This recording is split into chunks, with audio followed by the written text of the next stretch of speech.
नहमदु व नुसल्ली अला रसूलिहिल करीम अम्मा बाद अऊज़ु बिल्लाहि मिनश शैतानिर रजीम बिस्मिल्लाहिर रहमानिर रहीम वक़रना फी बुयूतिकुन्ना व ला तबर्रजना तबर्रुजल जाहिलिय्यतिल ऊला व अकिमनास सलाता व आतिनाज যাকাতা व আতিনাল্লাহা ওয়া রাসূলহু।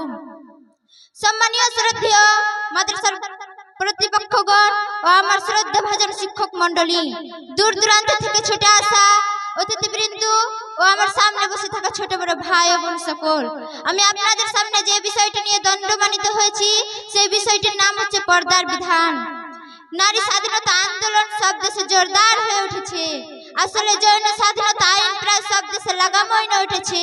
আল্লাহর বিধান লঙ্ঘন করে মহিলা তথা তাদের রূপ যৌবনের লুটেরারা দিন দিন প্রগতি দাবি জানিয়ে নারীকে আলোকপ্রাপ্ত করতে চাচ্ছে। আলো মানে জ্ঞানের আলো নয়, শিক্ষা ও সভ্যতার আলো নয়, বরং সূর্যের আলো। সূর্যের আলো মহিলার দেহে যত বেশি পাবে, মহিলা তাদের কাছে তত সভ্যতা ও আলো রাখতে হবে। পুরুষের সমান অধিকার দাবি করে পুরুষের চেয়ারে ঠেসাঠেসি শুরু করেছে। দেহাঙ্গের গঠন ও সৌন্দর্য সুস্পষ্ট পার্থক্য থাকা সত্ত্বেও লেবাসে পুরুষের সমান অধিকার দাবি করছে। পক্ষান্তরে নীতিনৈতিক ধর্ম ইসলাম নারীকে হেফাজতে রাখতে চাচ্ছে। নারীকে চরিত্রের বেড়াতে বেরিয়ে দিয়ে নয়, বরং পরপুরুষের চোখের আড়ালে রাখতে চায়। নারীকে যে দেহাঙ্গ দিয়ে সৃষ্টি করা হয়েছে তাতে তার উপযুক্ত অবস্থান ক্ষেত্র ঘরের ভিতরে। পুরুষ করবে মেহনতের কাজ ঘরের বাইরে, মহিলা করবে সংসার সন্তান লালন পালনের কাজ ঘরের ভিতরে। এই বিধান সৃষ্টিকর্তার বিধান। মহান আল্লাহ তাআলা সূরা আহজাবের মধ্যে বলে দিয়েছেন, ওয়াকারনা ফি বুয়ুতিকুন্না ওয়া লা তাবাররাজনা তাবাররুজাল জাহিলিয়্যাতিল উলা ওয়া আকিমনাস সালাতা ওয়া আতিনাজ যাকাতা ওয়া আতিনাল্লাহা ওয়া রাসূলহু। অর্থাৎ তোমরা স্বগৃহে অবস্থান করো এবং জাহেলি যুগের মতো নিজেদেরকে পরিদর্শন করিয়ে বেরিও না।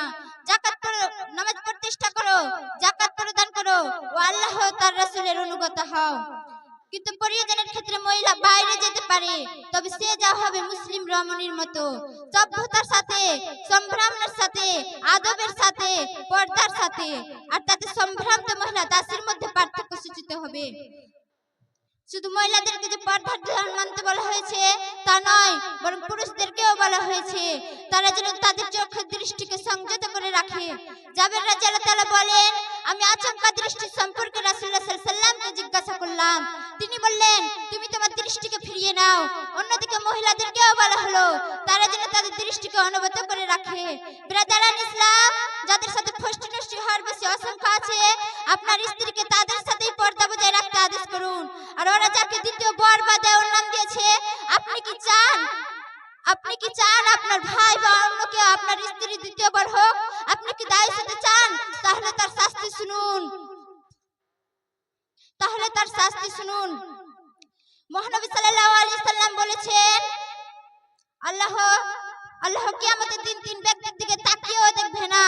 এক নাম্বার পিতামাতার অবুদ্ধ সন্তান, দুই নাম্বার পুরুষ বেশিনী মহিলা, তিন নাম্বার দায়ী পুরুষ।